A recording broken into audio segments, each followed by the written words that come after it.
नमस्कार। आज आषाढ शुक्ल षष्ठी शके 1936 सादर करत आहोत ठाणे वार्ता। ठळक घडामोडी। ठाण्यातील मनीषा ओगले यांनी हाताने रंगवलेल्या जगातील सर्वात मोठ्या बॅगची गिनीज बुक मध्ये नोंद। उपनगरीय रेल्वे स्थानकांवरील फॅसिलिटरची सुविधा कायम सुरू राहणार, प्रवाशांना दिलासा। आणि ठाण्यातील प्रशांत चव्हाण ठरले भारतश्री किताबाचे मानकरी। या आणि इतर घडामोडी विस्तृतपणे पण काही क्षणातच। ठाणे वार्ता पहा श्रीस्थानक वाहिनीवर। आता सकाळी 9:15 पासून रात्री 9:15 पर्यंत ठाणे वार्ता, ठाण्यातील पहिलं दृकश्राव्य माध्यम। श्रीस्थानक वाहिनी ठाण्याची स्वतःची वाहिनी। ठाण्यातील घडामोडी, कार्यक्रम, वादविवाद, अगदी गाणी, नाटक याचा आनंद घर बसल्या पहा श्रीस्थानक वाहिनी। आपल्या ठाण्याचं हक्काचं व्यासपीठ श्रीस्थानक वाहिनी।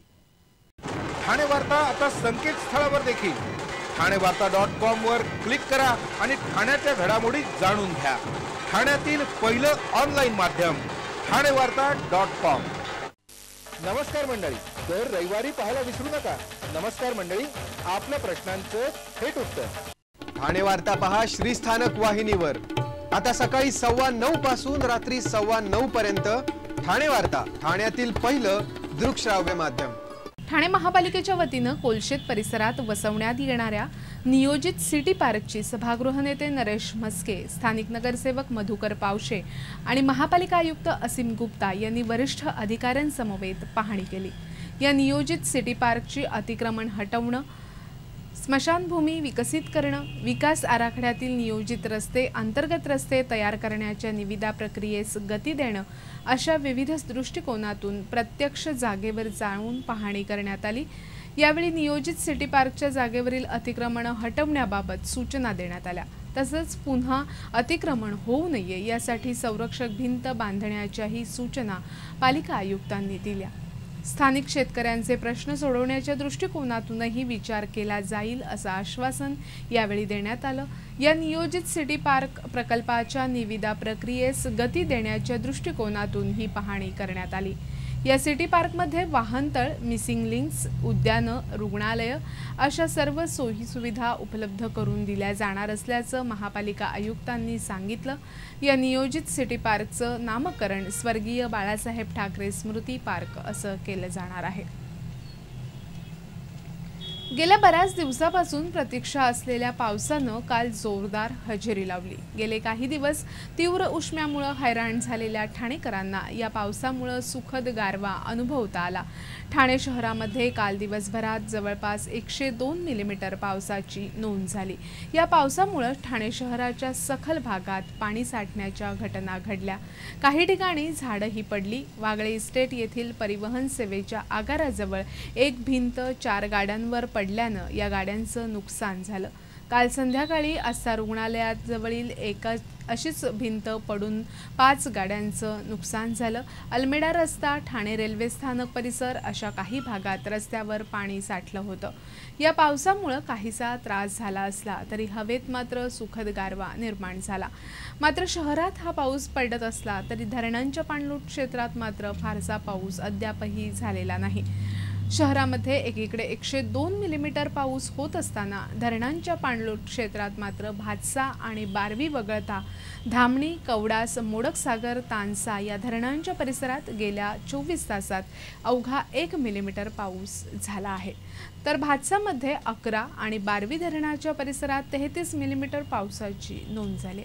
भातसा धरणात सध्या 263 दशलक्ष घनमीटर म्हणजेच 28%, तर बारवी धरणात 21 दशलक्ष घनमीटर म्हणजे 0.5% पाण्याचा साठा आहे। धरणांच्या पाणलोट क्षेत्रात पाऊस लांबल्यास पाणी टंचाई निर्माण होण्याची शक्यता दिसते। पालघर जिल्ह्यासाठी पुढील 50 वर्षाच्या नियोजनाचा दृष्टिकोन ठेवून विकास आराखडा तयार करावा अशी सूचना उपमुख्यमंत्री अजित पवार यांनी केली। ठाणे जिल्ह्याचे विभाजन करून नवीन पालघर जिल्हा 1 ऑगस्टपासून अस्तित्वात येणार आहे। या नवीन जिल्ह्याचं जिल्हाधिकारी कार्यालय विक्रीकर भवनात सुरू केलं जाणार आहे। उपमुख्यमंत्री अजित पवार यांनी पालघरला भेट देऊन विक्रीकर भवनाची पाहणी केली आणि वरिष्ठ अधिकाऱ्यांशी चर्चा केली। जिल्ह्यासाठी आवश्यक त्या पायाभूत सोयीसुविधा निर्माण करण्यासाठी अधिकाऱ्यांनी कामाला लागावं। रस्ते, वीज, पाणी, कायदा सुव्यवस्था, शैक्षणिक सुविधा याचं पुढील 50 वर्षाचा दृष्टिकोन ठेवून नियोजन करावं, अशा सूचना त्यांनी यावेळी दिल्या। जिल्हा निर्मितीसाठी 450 कोटींचा खर्च अपेक्षित असून नवीन कार्यालयासाठी आवश्यक गोष्टींकरता निधी कमी पडू दिला जाणार नाही, असं आश्वासन अजित पवार यांनी यावेळी दिलं। जिल्ह्यातील शेतीविषयक प्रश्नांवर बारकाईनं चर्चा होणं आवश्यक असून शेती ही ज्ञानावर आधारित असावी, असं प्रतिपादन जिल्हा परिषदेचे मुख्य कार्यकारी अधिकारी शेखर गायकवाड यांनी कृषी दिनानिमित्त आयोजित कार्यक्रमात बोलताना केलं। शेतकऱ्यांनी जास्तीत जास्त शेती उत्पादन कसं घेता येईल यापेक्षा शेतीविषयक व्यवस्थापन कसं करावं याचं ज्ञान घ्यावं, असं गायकवाड यांनी सांगितलं। या कार्यक्रमात जिल्ह्यातील वाडा, अंबरनाथ, मुरबाड, पालघर, डहाणू, जव्हार, मोखाडा, विक्रमगड, वसई, कल्याण, भिवंडी, शहापूर येथील प्रगतिशील शेतकऱ्यांचा कृषीभूषण पुरस्कार देऊन गौरव करण्यात आला। जिल्हा परिषद अध्यक्षा सारिका गायकवाड यांनी यावेळी आपण स्वतः भात शेती केल्याचं सांगून सेंद्रिय खताचं महत्त्व विशद केलं। या कार्यक्रमास जिल्ह्यातील शेतकरी, त्यांचे कुटुंबीय, अधिकारी, कर्मचारी मोठ्या संख्येनं उपस्थित होते। राज्यातील सहकारी संस्थेच्या रखडलेल्या निवडणुका त्वरित घेण्याची मागणी ठाणे सहकार वकील संघटनेनं केली आहे। 97व्या घटना दुरुस्तीनुसार सहकारी संस्थांकरता निवडणूक प्राधिकरण स्थापन करण्यात आले। या प्राधिकरणावर मधुकर चौधरी यांची नियुक्तीही करण्यात आली आहे, परंतु सहकारी संस्थांच्या निवडणुका घेण्यासंदर्भात काहीच हालचाली सुरू झाल्या नाहीत। गृहनिर्माण संस्था, सहकारी संस्था, सहकारी बँका तसंच सहकार क्षेत्रात काम करणाऱ्या इतर संस्थांचं कामकाज ठप्प झालंय। राज्यामध्ये जवळपास 30,000 सहकारी संस्थांच्या निवडणुका प्रलंबित आहेत, त्यामुळं संस्थेत आर्थिक वाद निर्माण होऊन संस्थेला दैनंदिन कामकाज करणं कठीण झालंय। राज्यात लवकरच विधानसभा निवडणुकीची आचारसंहिता लागू होण्याची शक्यता आहे, त्यामुळे या निवडणुका घेण्यास आणखी विलंब होऊ शकतो। यासाठी या निवडणुका लवकर घ्याव्यात अशी मागणी ठाणे सहकार वकील संघटनेनं केली आहे। ठाणे वार्ता पहा श्रीस्थानक वाहिनीवर। आता सकाळी 9:15 पासून रात्री 9:15 पर्यंत ठाणे वार्ता, ठाण्यातील पहिलं दृकश्राव्य माध्यम। आपला परिसर स्वच्छ आणि सुंदर ठेवण्यासाठी ठाणे महापालिकेत सहकार्य करा। ओला सुका कचरा वेगवेगळा जमा करा आणि रोगराईपासून मुक्तता मिळवा। श्रीस्थानक वाहिनी, ठाण्याची स्वतःची वाहिनी। ठाण्यातील घडामोडी, कार्यक्रम, वादविवाद, अगदी गाणी, नाटकं याचा आनंद घर बसल्या पहा श्रीस्थानक वाहिनी। आपल्या ठाण्याचं हक्काचं व्यासपीठ श्रीस्थानक वाहिनी। ठाणे वार्ता आता संकेतस्थळावर देखील ठाणेवार्ता.com वर क्लिक करा आणि ठाण्याच्या घडामोडी जाणून घ्या। ठाण्यातील पहिलं ऑनलाईन माध्यम ठाणेवार्ता.com। डॉक्टर आणि रुग्णांचं पिढ्यानपिढ्यांचं जिव्हाळ्याचं नातं म्हणजेच डॉक्टर बेडेकर हॉस्पिटल। आता अत्याधुनिक सोयी सुविधा आणि तंत्रज्ञान युक्त वंध्यत्व निवारण केंद्रात IVF आणि टेस्ट ट्यूब बेबीचीही सुविधा। डॉक्टर बेडेकर हॉस्पिटल, महर्षी कर्वेपथ, ठाणे। 65 वर्षांची निरंतर सेवा। ठाणे वार्ता पहा श्रीस्थानक वाहिनीवर। आता सकाळी 9:15 पासून रात्री 9:15 पर्यंत ठाणे वार्ता, ठाण्यातील पहिलं दृकश्राव्य माध्यम। ठाणे ते आंतरराष्ट्रीय विमानतळापर्यंत थेट बस सेवा सुरू करण्यात आली आहे। या बस सेवेचा शुभारंभ खासदार राजन विचारे यांच्या हस्ते झाला। शहरातून आंतरराष्ट्रीय विमानतळाकडे जाणाऱ्या प्रवाशांची संख्या मोठी आहे।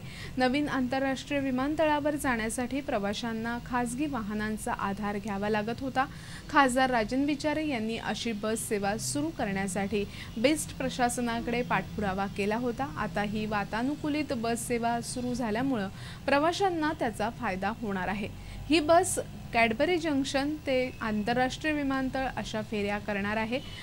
कॅडबरी ते आंतरराष्ट्रीय विमानतळ अशा बसच्या वेळा संध्याकाळी 7:05, 8:05, 9:55, 10:55 आणि 11:55, तर आंतरराष्ट्रीय विमानतळ ते कॅडबरी अशा बसच्या वेळा 8:30, 9:30, 10:30, 11:55, 12:50 आणि 1:40 अशा आहेत। या बसचं भाडं कॅडबरी ते आंतरराष्ट्रीय विमानतळासाठी 120 रुपये आहे।